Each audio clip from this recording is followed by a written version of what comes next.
People are ugly and people are hateful, destructive and greedy. We're proud and ungrateful. The world would be so much better off without us. So swallow up the world full of filth. We're all compost and training, the trains left to fill. Distract ourselves to make us feel like we're not just mistakes. Today landmarks yet another event at Schoolcraft College with our speaker today. You were once given the opportunity to absorb her knowledge here at Schoolcraft College through philosophy and logic courses. Now she's moved on to bigger and better things in New Mexico. She is a professor there and an administrator for the LGBT community, and she also cares about each student that steps into her classroom. She has spoke all over the United States and collaborated numerous events that go for the benefit of the community. 3 years ago, I was sitting in Zooey's philosophy class, where it honestly changed my life. It's been a wild ride being friends with Zooey over the past 3 years. She has always been challenging my perception on how I view things, and always been supportive of all the events in my life. For someone who hasn't given up on me, she will have my support whether she succeeds or fails, which I promise she never fails. Please give me a round of applause for the woman you all came to see today, Miss Zooey, Sophia Pook. This is just I did get you one. Oh no, I don't need it. I'm gonna be very loud. I promise. I had him come all I the way promise. over I here. promise. All right. I promise. I'll be very loud. She's gonna scream at you. I will. I got you more water in Okay. case you need it. We'll see. That's possible. All right. This is Zoe, Sophia. Okay. Hello. So these are some controversial topics. So if you're bothered, I have no issue with you leaving if you need to do so. I put a lot of thought into that trigger word. Okay, the world is not a good place. I know every single one of you have probably spent a long evening debating someone on whether human nature was essentially good or evil. And ultimately the debate was probably left out with some cliche or colloquialism where both participants agree there's more to it, and we must consider environment, circumstances, etc., and the jury is left out. But the history of man is a terrifying one, and it's one where we have to answer for the most unforgivable crimes, such as genocide, slavery, and torture. And on a more routine basis, war, poverty, and rape. I don't think that in good conscience, any one of you could say these are good things. However, each one of you would have an excuse and a long-winded explanation for the perseverance of each of these intolerable features of human existence. And I think that alone says something disturbing about us. My argument today is a simple one. To preserve one's desire and integrity for life, we deny the facts about who we are. We do this because we think that if we say the jury is still out about human nature, or even more ridiculously that man is essentially good, that we can preserve free will. And we can in fact do something about all of the intolerable things I mentioned and continue on in ignorance. However, it is my argument that this denial of our human condition does the opposite, brushing the reality aside and hindering any real possibilities for human growth and change. In short, we ought to accept the horrors of the human condition. Only by doing this can we adequately assess what has happened and start to reorder our lives in ways that speak to the values we claim to hold.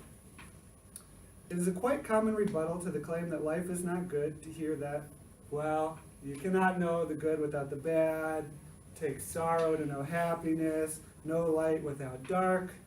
You've heard these cute euphemisms before. But they really cannot serve to make sense of the unspeakable horrors that we humans just cannot cease to stop committing. I think all of these euphemisms really evidence, in fact, is the privilege of the individuals who keep using them. And to be fair, they might make sense for some of us here in the suburbs, for example. We can look at atrocities, poverty, war, environmental decay from the top of our lovely Schoolcraft Hill, and remain detached, drawing valuable life lessons and making inferences completely out of context. However, if you are one of the more than 20,000 children who die each day of poverty, just as a single example, there are many other horrible things, I don't think any of those romanticized cliches like you cannot appreciate sunshine without knowing rain really means anything. And I hardly think that any of us would find it valuable to say, well, I guess they didn't work hard enough or pull themselves up by their bootstraps or whatever else Donald Trump would say. Nor do I think it would be valuable to have God intervene here. These aren't mysterious ways. They are demented. What could be more disturbing than to imagine that there was a purpose to this? Or worse, as I've been told on a consistent basis, that God would do these things to test the rest of us. And historically, we call that the problem of evil. Something you will study, I'm quite sure. If God is all good and all powerful, then why do bad things happen?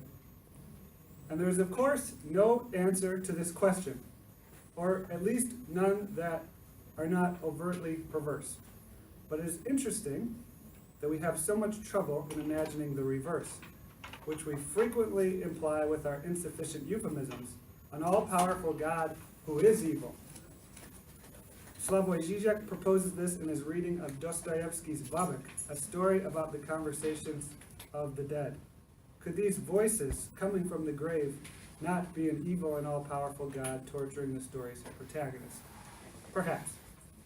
This would not be unlike the justification that for us, we need the bad to know the good, as God senselessly slaughters children in the third world to remind us we need to be thankful and appreciative. As I said, probably better to leave God out of this, and I do. If human nature needs a reimagining, then certainly God does as well. For the moment, we will have to be alone. So what can be done? How can we begin to think about our human experience in a way where we can have some kind of agency and make it a little bit less grotesque? Nihilism. And I can hear James Corden's voice in my head right now saying, controversial. And while nihilism, the belief that there is no meaning in the world, might seem like an unlikely solution to what appears to be quite properly a crisis of meaning, how else could we sum up a human totality of murder, poverty, and suffering? I will hold my ground here and again say the problem is reversed. I'll explain. Life is inherently meaningless, but I can gain something from accepting this. And again, I will lose something from ignoring or covering this up. Here would like to draw upon a few pieces of media. The first is Truman Capote's short story, Miriam, about an annoying girl that keeps popping up, essentially haunting an old woman, eating almond cakes and such until the old bird loses it. Miriam is in fact death, inescapable. The truth about our lives is an annoyance, a nasty mosquito or shit we can't entirely wipe away. Come on. It's fun. You can laugh, this is funny. Similarly, It Follows. You guys seen this movie? No? Okay. Very popular movie. It Follows.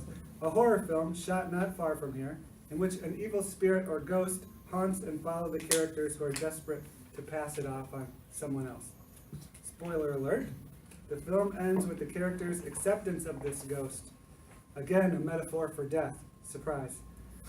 Living with the true knowledge of their futile condition, death will get them, making a life in the face of their human fate. And nihilism, to be sure, it's not a choice, it's a scientific reality. We will all die, and any value we place on this life dies with us. But again, this is a valuable truth. The real lesson to be learned is that it is not death that follows us, but nihilism. Will we accept that all of this is meaningless? And again, I think this is empowering.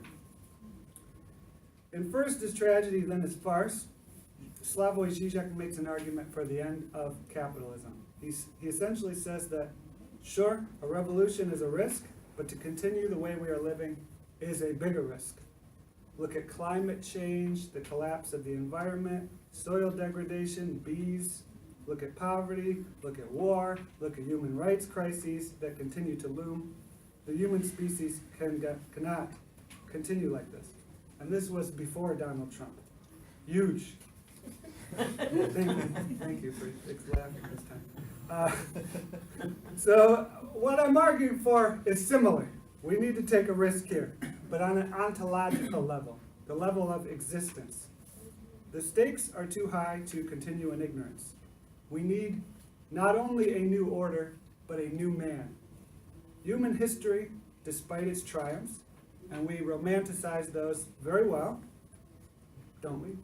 Martin Luther King Jr.'s, Gandhi's, even the interpersonal joys and love we cherish, Eminem's 8 Mile, all of this, we love it. Mom Spaghetti and all that. But Mom Spaghetti cannot make up for, nor should it ever, equate to the injustices, the intolerance, and the horrors we continue to put each other through. And you might be thinking, what the hell? I'm exempt. I don't kill or sexually abuse or do any of these things. And you probably don't. But you don't have to. Intolerance to human life is already built into our daily lives and our lives as capitalist subjects. Nihilism can help us begin to tear these cancers out. Not a lot of thought is put into our daily experiences. In fact, in a prior speech, I argued through Thomas Ligotti that in fact, social order is set up, in fact, to deny consciousness and dull critical thinking. Think of how we live our lives. We watch TV, we drink, we literally purposely kill brain cells. We hang out with friends, we sit on Facebook, we buy things, we work lifeless jobs we hate. We participate in a process of doing everything we can to escape thinking.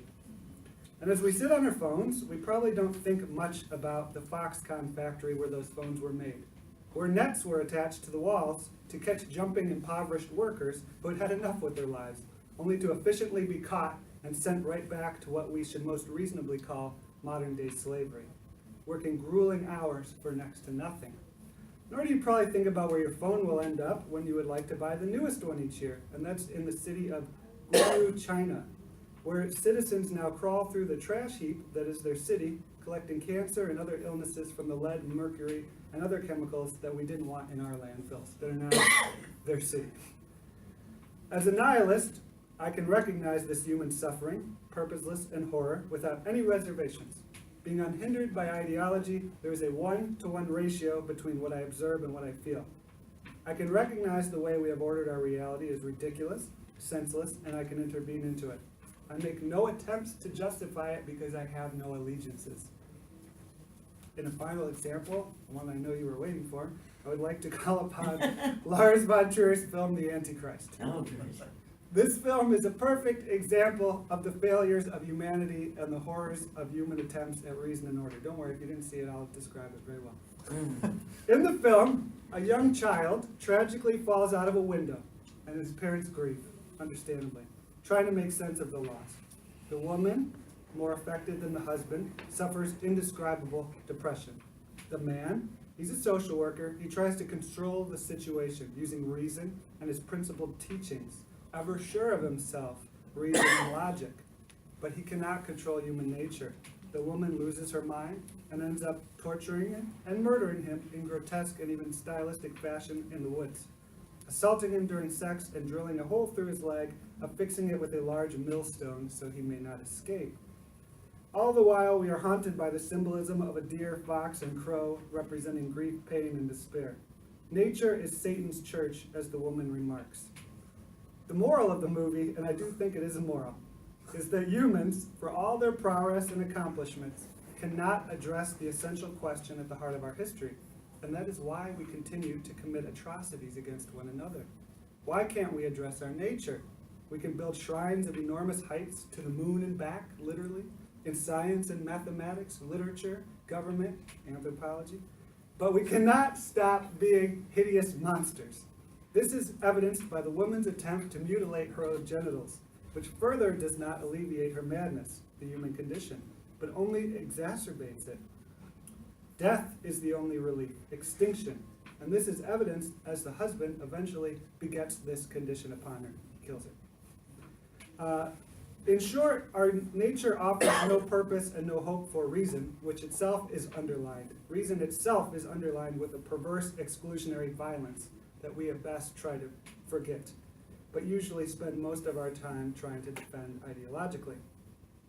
Now I could hear what I couldn't hear before, the cry of all things to die. That's what she says in the film. This quite wonderfully sums up nihilism and the human conundrum. On a side note, it is interesting to note that the director uses female characters to explore his own struggles. I don't know what that means. And maybe I've peered too long into the abyss, as Nietzsche warns against.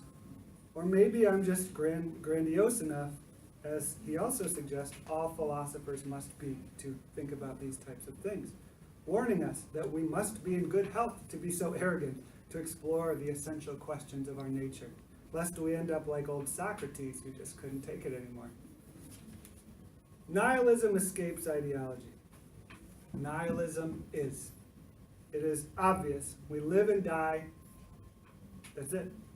Without reason, without hope, without an excuse, we can begin to get at things because we can see them as they really are.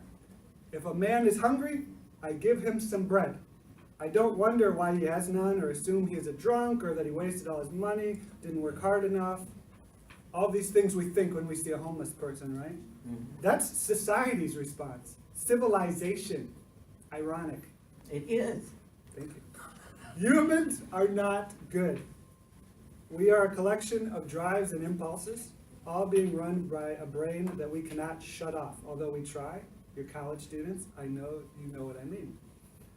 And that, it goes all on its own. Call that what you will, but it is not essentially good, and that's obvious. We are compelled by some inner evolutionary force, ultimately unconcerned with what we might hope or dream of. We are just propelled forward. We just keep going. And we all like to think we have freedom and can choose what we like, but when pressed, how many of us could murder or even kill ourselves, which evolutionarily a very hefty command block seems to prevent. Ultimately, what is needed for the human race is nihilism. Perspectives of religion, democracy, or any other ideology are left without both the proper tools to assess and also to intervene upon the failed history of our species. What nihilism can help us do in realizing that we are alone, flawed, purposeless, and essentially violent is that as psychological rather than rational beings, something altogether different is necessary as we imagine and form our relationships with one another. The last thing we need is to romanticize these horrors in a system like capitalism that promotes human greed and envisions justice through how much property one holds. This is funny when Drake raps about it, but stupid when you organize a society like that. An evolution of the mind is necessary, and one that can accept where we've come from, what we are, and what will be necessary to promote something beyond senseless atrocities, human servitude, and environmental destruction. It has long been argued that ontology, what it means to be human, is beside the point when thinking about these questions of politics and of human rights. And all that is needed is action, but I disagree. We have made great strides with issues of civil rights and economic reform, for example, but these changes all persist within a system of human order that is still dominated by injustice and intolerance, as I continuously evidenced, and which allows difference only in so much as it can be appropriated and monetized. I couldn't be me until Caitlyn Jenner could sell my identity to Eve, and now I have to fit into confines which were never my own. And remember that Martin Luther King Jr. and Gandhi and all of these great human accomplishments wouldn't have been possible without the genocide and tyranny that inspired them. I'll say that romantically. All human accomplishments are born of horror, and that is something non-nihilists just sweep under the rug. Footnotes in history books. Columbus discovered America, after all.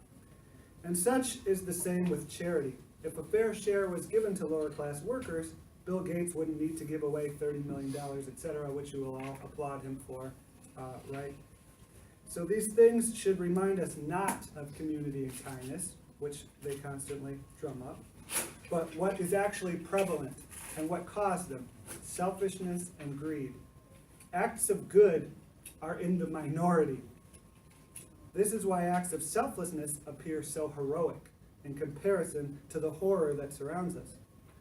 Accepting that life is inherently meaningless can offer us unmediated access into our human mechanics, seeing ourselves for what we really are, and allowing us to soberly move on to a new way of being. Western reason and religious adherence to free choice and the deferred judgment of a mysterious higher power continue to entangle us in a human cycle of pleasure and failure, what Freud called the death drive. Ebbs and flows, triumphs, achievements, and mostly just senseless violence. The pessimist, as Thomas Ligotti notes, is the person whose condition, their very being, that for all of the good, all of those triumphs that they see, cannot help but recognize the truth, that essentially life is a void that we have filled with social expectations and delusions. The pessimist can see that these patterns of failure and success, what they really are just temporary traps of jouissance. Pessimists are perhaps our only hope, a guide out of the human wilderness of imaginary triumphs and tragedies. This is good. What is that? If we are to revive man, and even to rescue God, we will have to stare at our ugly faces in the mirror. I just can't imagine he or she would want any part of this, and we will need to honestly answer if we do either. Thanks.